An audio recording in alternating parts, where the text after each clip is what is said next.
Hi, this is Anna Crowe with the Get Real podcast, where CEOs, CMOs, and communications experts share their real advice. It's 6 questions under 9 minutes because we get to it real fast. So let's get to it. I'm excited to have today's guest on. In a few sentences, could you please tell us who you are and what you do?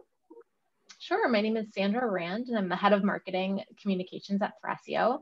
And my team does all of the corporate marketing, demand gen, content, and communications for Thrasio. Thrasio is the largest acquirer of Amazon FBA businesses. Awesome. I'm sure you are a pretty busy woman over there. These days, for sure. Yeah, very cool. Well, what would you say is the best thing about being a leader in your industry? So being at the intersection of marketing and e-commerce is really rewarding because it's constantly changing. So as a leader in the space, it's really fun to be along for the ride with my team as things evolve. I'm constantly racking up new skills while encouraging my team to take risks in a really smart and informed way, given all the context I've had from the length of my career, while still learning all the new things that come up in marketing and e-com.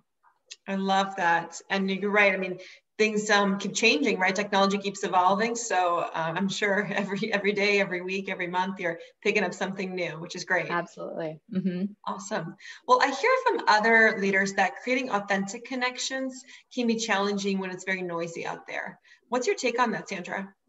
Yeah, I think especially where we're all remote, a lot of people are very tired of just hopping on a Zoom to connect. And so our team is actually very intentional on thinking outside of that sort of FaceTime as the way to build those relationships. So whether that means sending happy mail to their physical address with just a little something or a link in an email we think they'll appreciate.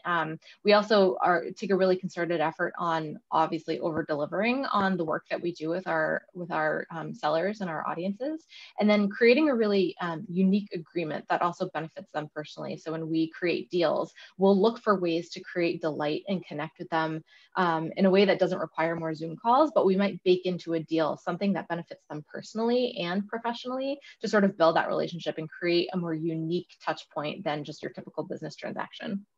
Those are really great ideas. And I love the high touch approach without having to be on a Zoom or a Teams or any other technology where you're stuck in front of your laptop forever. Right. So that's great. Do you have any other real advice for other leaders? Is there anything else that you think is really important? Yeah, I think, COVID-19 was sort of the forcing function that a lot of businesses needed to kind of sit back and think about the ways that they're doing business. I think it could be a good disruptor. I am obviously keenly aware of the negative impact on business that we've seen this year, but I think for those companies that are still sort of chugging along, it could be the best disruptor to force us to be more creative with how we market to people and how we do business with people. And I think we need to think about doing more things that don't scale and need not be afraid of the ripple effect that creates. It's not going to be very clear lead gen transactions, but I think if we do more things that benefit our brand instead of driving demand, we'll benefit. So I think leaders need to think more about being creative in that way. And I think the other really important piece of this is that even though we might have a substantial amount of experience, we can never stop learning. Even with 15 years under my belt, I never pretend to know more than I do. And so we hire high performers to fill those gaps in order to achieve our goals.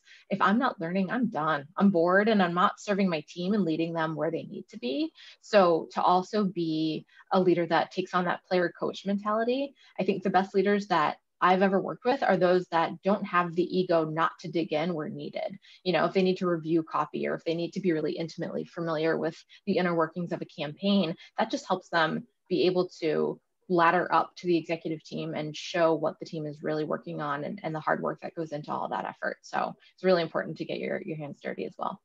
Absolutely. And I love your growth mindset. And I couldn't agree more with regards to this year and the stretch opportunities that were presented to various industries, right? And just as leaders, I think we've all been stretched and pulled and growing as we navigate and figure out what our teams are really needing, what our customers are needing, where the industries are going. So it's been a very dynamic year, but I agree with you that there's definitely some upside to the growth that has taken place. Very cool. Well, before we get to our final question, are there any other successful executives such as yourself that you would like to give a shout out to or think should be on this podcast? Absolutely. So I am part of a couple different mastermind groups that I joined this year just to sort of level up that skill set. And there's a couple folks that I've met and have networked with that have done just amazing work. So one of them is Lisa Hackbarth. She's a global marketing campaign manager at Blue Prism. She's really putting out some really thoughtful knowledge on LinkedIn and is very generous in sharing her information and her knowledge. The ladies at Alice are also doing some awesome stuff. MK Getler, Nina Butler, love the work they're producing. That team is just really sharp and supremely creative. And then I've started absorbing more information from John Bonini at Databox. He's been at it for a while, and he's a really solid resource for content marketing strategy and insights. And so I really appreciate all the stuff that these folks are putting out recently. Awesome.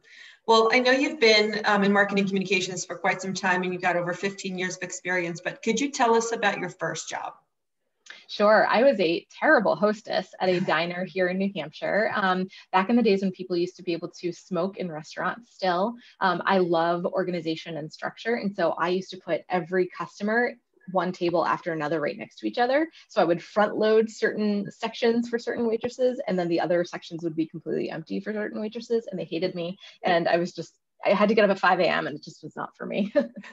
You just reminded me of the leather seating and the smoke-filled rooms of diners. Oh yeah, don't miss that at all. Yeah, different times right now. For sure. Cool. Well, thanks for sharing that, and thanks for joining today. How can people get a hold of you or learn more about the business that you're working on? Sure. So Thrasio can be found at thras.io, thras.io. I am on LinkedIn. I'm on Twitter, sort of less active than I used to be. But my email is sandra.rand@thras.io, and I love to talk shop. Awesome. Well, thanks for joining, as I said, and thanks everyone for tuning in. This is Anna Crowe. For more insights, visit us at crowepr.com. Thanks so much.